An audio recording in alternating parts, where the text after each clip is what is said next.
Sermon of His Holiness Pope Jacobus I on the Sabbato Sancto Midnight Mass, March 31st, 2024 Anno Domini. Today is Sabbato Sancto, and this was restored for Midnight Mass by our Precious of Blessed Memory, Pope Pius XII. And so those who are not celebrating it, they will still celebrate it as previously was on Sabbato in the morning. They are in transgression and they negate the authority of the Church. So when you see such people, mainly they are from the camp of the sedevacantist heretics, then that's denial of the authority of the Church.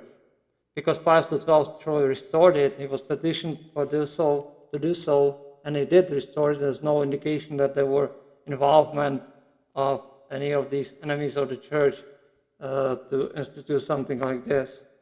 So he had all intention to grant that petition and institute it back to its original form at midnight. The rubrics reflect that, as we say in the canon and in the preface for the Mass, we say in this night, and so that means that it was celebrated, still included in there for that to be celebrated. So that's to explain teach the truth as it is, because there are those who are heretics who subvert the truth and pervert it and want to use their own judgment instead of following that which came legally and legitimately from the magisterial authority of the Church by validly elected Pope Pius XII. And if they don't understand it, we affirm by our apostolic authority, affirm that change, and it will stand as it is. That means that Mass has to be said at midnight. The Sabbato Sancto, the Vigil Mass. The epistle for today's Mass is taken from the Epistle of St. Paul the Apostle to Colossians, chapter 3. Brethren, if you be risen with Christ, seek the things that are above, where Christ is sitting on the right hand of God. Mind the things that are above, not the things that are upon the earth. For you are dead, and your life is hid with Christ in God. When Christ shall appear, your life, then you also shall appear with him in glory. Please stand for today's Gospel.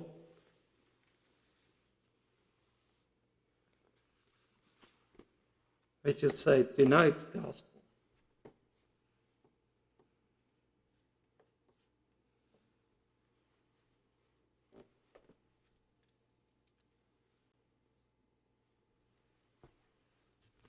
Which is taken from Gospel of St. Matthew chapter 28.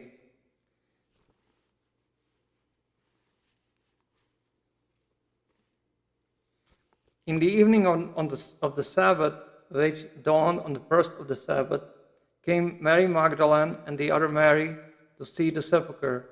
And behold, there was made a great earthquake, for an angel of our Lord descended from heaven, and coming rolled back the stone and sat upon it. And his countenance was as lightning, and his garment as snow. And for fear of him, the watchmen were frightened and became as dead. And the angel answering said to the women, Fear not you, for I know that you seek Jesus that was crucified. He is not here, for he is risen, as he said. Come and see the place where our Lord was laid. And going quickly, tell ye his disciples that he is risen, and behold, he goeth before you into Galilee. There you shall see him. Lo, I have foretold you. Those are the words of today's Gospel. Be seated. Tonight's Gospel.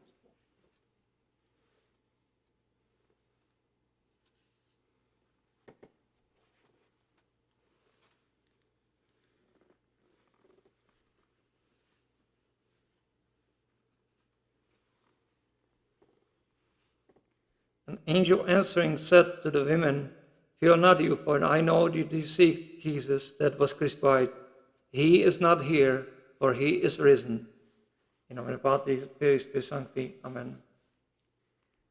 The angel of God was sent to these women to testify to the truth, so that they would believe it in the supernatural sense, because only God can send his angel to testify to it, and they see the supernatural means how that message is transmitted, and they believe it.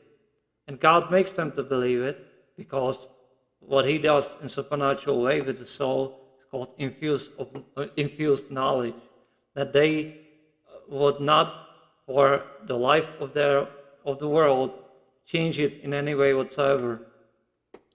And so that was the intention of God himself, to testify to his own rising from the dead in his second person of the Blessed Trinity in Christ our Lord, so that it would be understood by those who believe that this is truly the truth, that there would be no wavering on that important subject, because that to testify that God himself redeemed the human race by taking upon himself the human form of his own creature and dying such a horrible death on the cross and rising from the dead by his own power the third day. And this is what the angel came to testify to and give testimony to, so that those who saw that Christ our Lord is not in the sepulchre, is not in that place where they laid him, where Joseph of Arimathea with Nicodemus laid him, and rolled the stone to the entrance so nobody could enter.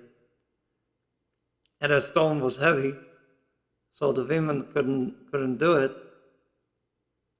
And they were wondering how they will get in, because they wanted to take care of the body of Christ our Lord. And they saw an angel, and he was the one who rolled the stone and sat upon it. And his countenance was as lightning, it says, and his garment as snow. And for fear of him, the watchmen were frightened and became as dead. That's the proof of that truth itself. The supernatural means of God were giving testimony to his own rising from the dead in his human nature. And Christ our Lord conveyed that message to those who believed.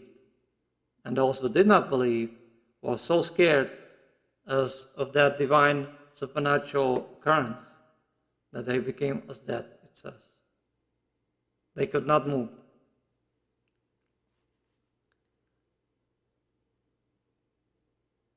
But then Christ our Lord, this is in St. Matthew, but then in the Gospel of St. John, it speaks of St. Mary Magdalene, that thought that when Christ our Lord appeared to her in that sepulchre, that she thought that he was the gardener, and asked him where they laid his Lord.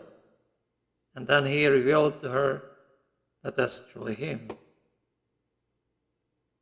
So that God is the one giving that understanding and guidance of the soul, otherwise that the soul remains blind and deaf to the truth.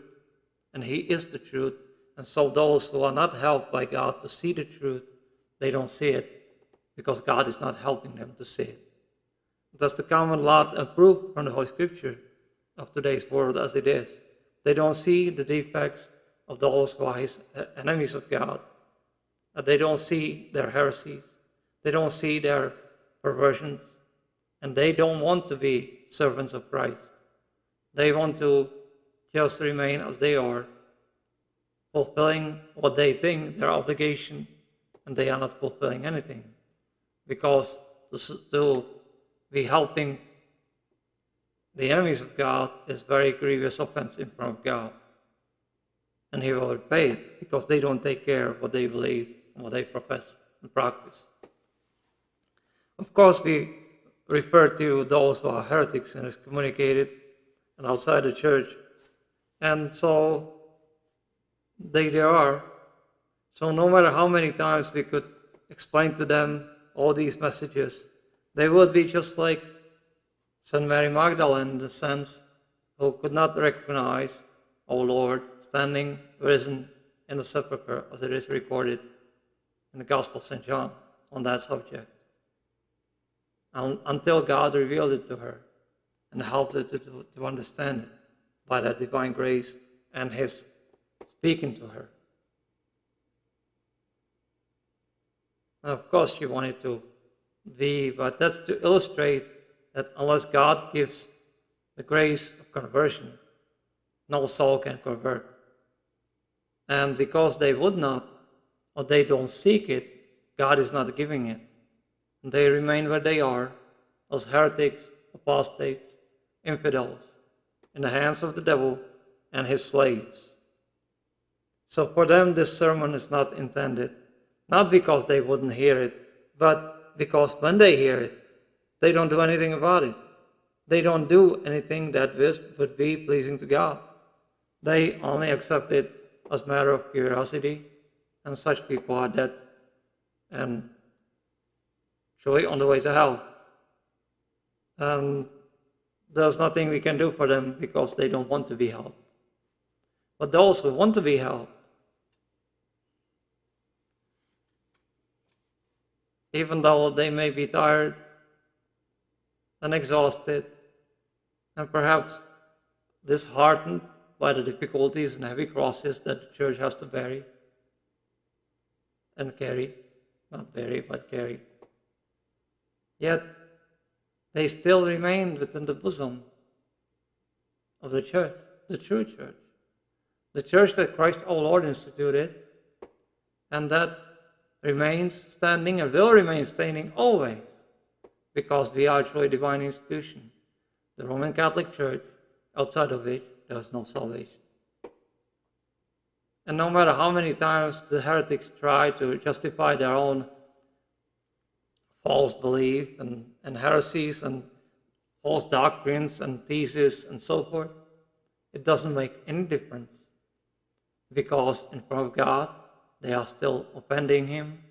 They are grave offenders, sacrilegious heretics, enemies of God and His church, and they will still pay for it unless they renounce it and truly strive to amend, convert, recognize the truth, be subject to our authority as the rightful and true sovereign pontiff, because that is essential for salvation. That's the dogma of the church, Satis Cognitum of Boniface VIII. And unless they do that, they will justly perish in hell, in the fires of hell. And they don't wish to serve God and endure the difficulties and heavy crosses. And so they are rejecting it. They want to be comfortable in their own errors. That's the difference between this Holy Apostolic See and those who are outside. So we celebrate truly the rising of our Lord, the conclusion of what He has accomplished, because the conclusion is to prove that as God Himself He came, and as a God Himself He died on the cross, and also as God Himself He has risen from the dead by His own power the third day. And that's how great the whole history of the passion and redemption of the mankind is, done by God Himself. That's how much our Lord loves us, and how much He wishes us to be saved for all eternity, to be with Him for all eternity in heaven. And also rejecting it, they will not be there.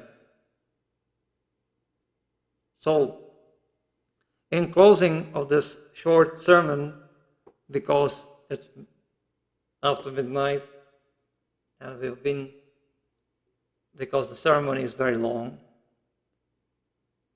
we would like to admonish those who still are wavering and don't wish to make that extra step to reconsider, because the punishment of God is near, of this world, of this wicked world and evil world that is not willing to give up its wickedness and sinful life, and rather lives in the life of lie and deceit, immorality, and all these other things that are happening, horrible things, crimes against God, crimes against the natural law and divine law.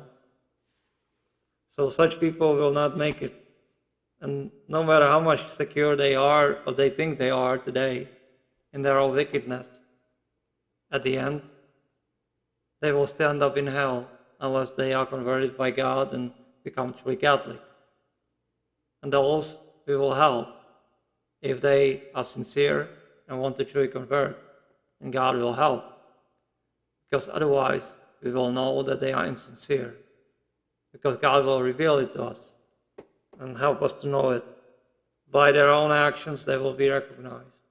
By their evils and deceit and disregard of the authority of the Church and of our authority, Apostolic authority, supreme teaching authority of the Sovereign Pontiff, the possessor, rightful possessor, by divine election,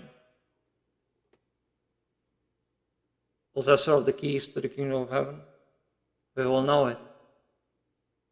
And very few there are that want to be truly Catholic. Most of these people are still heretics. And it's a very sad thing, and the devil is attacking the Church, but he will not succeed. We will continue, because we are truly divine institution, helped by God and protected by Him. It is truly His Church, and so as He has risen from the dead, so His Church is recovering from that attack that the devil and his henchmen has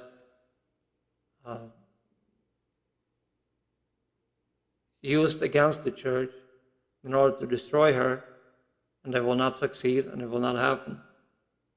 And we will continue, no matter how very few we are, we will continue the truth of salvation. Outside of it, outside of this Holy Apostolic See and this Holy Mother Roman Catholic Church, there is no salvation. In nomine Patris et Filii et Sancti. Amen.